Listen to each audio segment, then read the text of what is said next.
दोस्तों नमस्कार। वेट्स क्लब इन हिंदी चैनल में एक बार फिर से आप सभी का हार्दिक स्वागत है। आज स्क्रीन पे जो आप भैंस का बच्चा देख रहे हैं, देखिए इसकी कंडीशन जो है वो काफ़ी क्रिटिकल है। जोर लगा रहा है गोबर करने के लिए, लेकिन इसको पहले से दस्त हो रहे हैं उसके बावजूद जोर लगा रहा है बहुत ज़्यादा, यानी जोर लगा लगा करके दस्त कर रहा है। तो हमारे मनोज जी चेक कर रहे हैं कि कहीं इसको एसिडोसिस या एल्कलोसिस तो नहीं है। कई बार हल्का पानी भरा रह सकता है, छोटे बच्चों में अक्सर ये होता है, लेकिन इसकी एज थोड़ी सी ज़्यादा है। तो इसमें अगर पानी भरा हुआ है तो हमें ड्रिप थेरेपी देनी होगी, यानी कि आरएल वगैरह चढ़ाना होगा, आईवी फ्लूइड जो है वो देने होंगे। उसके साथ में मेट्रोनिडाज़ोल भी देना पड़ सकता है जो आईवी आता है। तो अगर आंतों में ऐसी कंडीशन हमें लग रही है तो हम आईवी की तरफ ध्यान देंगे। अगर मान लीजिए ज़्यादा कंडीशन डाउन नहीं है, जैसा कि यहाँ पे ज़्यादा नहीं है, अभी पशुपालक भाई ने बताया है कि कल इसने दूध भी पिया था और थोड़ा बहुत चारा खाया भी था, लेकिन आज इसकी कंडीशन जो है वो ज़्यादा ख़राब हो रही है, बार बार जोर कर रहा है। तो हमारे रवि जी पहुँचे हैं इलाज करने के लिए, साथ में है मनोज जी। तो देखते हैं दोनों मिलके क्या ट्रीटमेंट करते हैं इसका।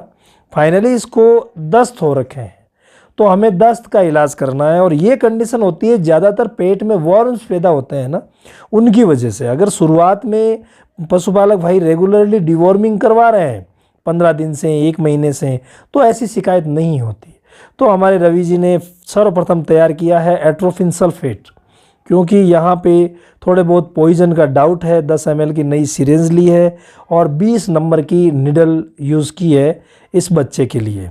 अब यहाँ पे intramuscularly injection easily Manoj ji ने लगा दिया है, किसी प्रकार की कोई दिक्कत नहीं। आराम से थोड़ा सा रब कर देंगे वहाँ पे, ताकि दवा जो है वो इकट्ठी ना हो, अच्छी तरीके से फैल जाए।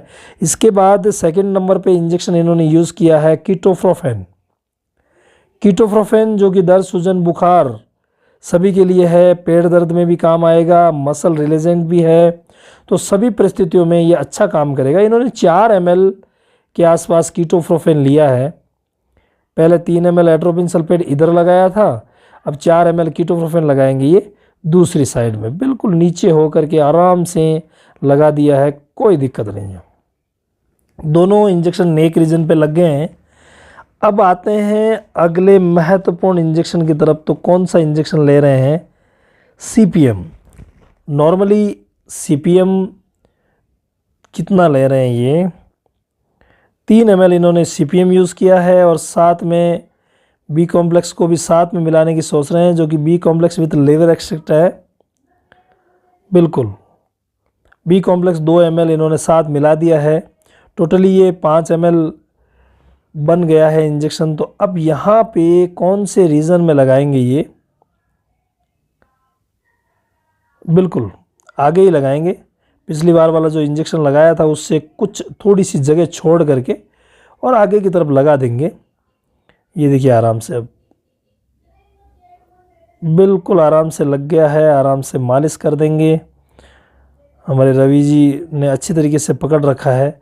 अब यहाँ पे अगला इंजेक्शन ये कौन सा यूज़ कर रहे हैं, क्या कर रहे हैं? ये निडल चेंज कर रहे हैं। पहले इनके पास 20 नंबर की निडल थी, अभी ये 18 नंबर की निडल लगा रहे हैं।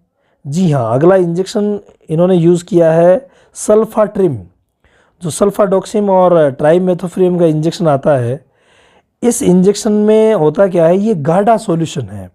तो जब गाढ़ा होता है तो 20 नंबर के निडल में इजीली जाता नहीं है, चला जाता है तो भी लगाने में दिक्कत होती है। इसलिए मनोज जी ने 18 नंबर की नई निडल निकाली है, ताकि आसानी से इसे लगाया जा सके। ये देखिए, ये भी आगे गर्दन वाली जगह ही लगा रहे हैं। पहले जो इंजेक्शन लगाया था उससे कुछ जगह छोड़ करके, और ये इंजेक्शन भी इंट्रामस्कुलरली इन्होंने लगा दिया है। आराम से सारे इंजेक्शन लग गए हैं, तो इसे छुड़वा देंगे। बिल्कुल फ्री कर दिया है, गर्दन को भी अच्छी तरीके से मालिश कर दिया है।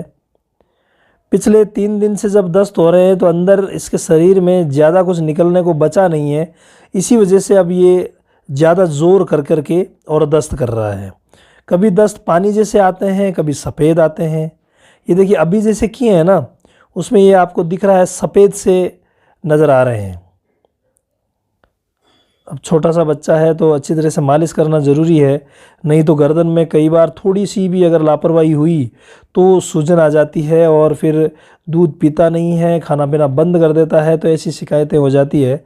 इसके अलावा पेट में देने के लिए इन्होंने इनको टैबलेट दी है ऑफ्लॉक्सासिन ओरंडाजोल, जो कि 2-2 टैबलेट दे दी जाएगी। उसके साथ में इन्होंने दिया है रूमोसेफ किलर, जो कि एक हर्बल डिवॉर्मर है, यानी पेट के कीड़े मारने के लिए है। इसको तीसरा हिस्सा इसका देना है, यानी जो टैबलेट दी है इसका तीसरा हिस्सा देना है।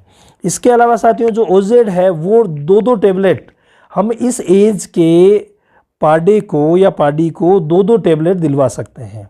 2-2 टैबलेट सुबह शाम दोपहर, अगर तकलीफ़ ज़्यादा है तो तीनों समय दिलवाएं, और अगर इससे थोड़ा सा छोटा है पशु मान लीजिए, तो उस अवस्था में सिर्फ ओजेड दे देंगे, लेकिन उनकी जो फ्रीक्वेंसी है वो थोड़ी सी बढ़ा देंगे, क्योंकि ऑफ्लॉक्सासिन और ओरंडाजोल, तो ऑफ्लॉक्सासिन ओरंडाजोल में जहाँ पे जोल शब्द जुड़ा है, इसका मतलब पेट के कीड़े मारने की दवा ऑफ्लॉक्सासिन में शामिल है, जो कि ओरंडाजोल है। तो हमें अलग से कीड़े मारने की दवा देने की ज़रूरत नहीं है। लेकिन यहाँ पे क्या है कि थोड़ी सी कंडीशन ज़्यादा क्रिटिकल है, और पशुपालक भाई ने बताया था कि 2-4 दिन पहले इसके छोटे छोटे कीड़े जो है वो पोटी से आए थे, उसके बाद इसको दस्त प्रारंभ हुई है। इसका मतलब हमें थोड़ा सा कीड़ों की तरफ विशेष ध्यान देना होगा, इसीलिए इसको हर्बल डिवॉर्मर भी दिया गया है, तो साथ में ओजेड भी दी गई है। अब कई बार क्या होता है साथियों, ऐसी कंडीशन में जब दस्त होते हैं तो उसमें खून आने लग जाता है, वो स्थिति थोड़ी सी गंभीर हो जाती है।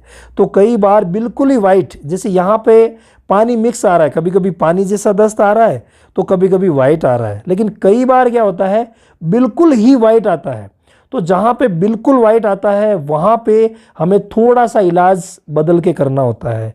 कई बार जब बुखार होता है, ऐसी कंडीशन में अगर बुखार की कंडीशन है तो हमें इलाज को बदलना होता है, लेकिन यहाँ पे टेम्परेचर नॉर्मल है, कोई दिक्कत नहीं है। अगर ब्लड जैसी शिकायत है तो भी हमें ट्रीटमेंट को चेंज करना होगा, थोड़ा सा मोड जो है वो अलग करना होगा, जो कि हमने अलग अलग वीडियो में, फ्रेंड्स सारी जानकारियां मैंने जो अभी आपको बताई है ये हमने अलग अलग वीडियो में बताई है, जो वीडियो आपको डिस्क्रिप्शन में मिल जाएंगे, देख लेना। इसके अलावा अगर आप बकरियों का इलाज भी प्रैक्टिकली देखना चाह रहे हैं तो आपको ये जो लोगो दिख रहा है बकरी का इलाज और देखभाल वाला, इसमें आप विजिट करें। इसी प्रकार से जो वेट्स क्लब में हम गाय भैंस का बताते हैं तो इसमें बकरियों का इलाज बताते हैं, आप सब्सक्राइब कर सकते हैं। और देसी इलाज के लिए चैनल है डीडी रामावत।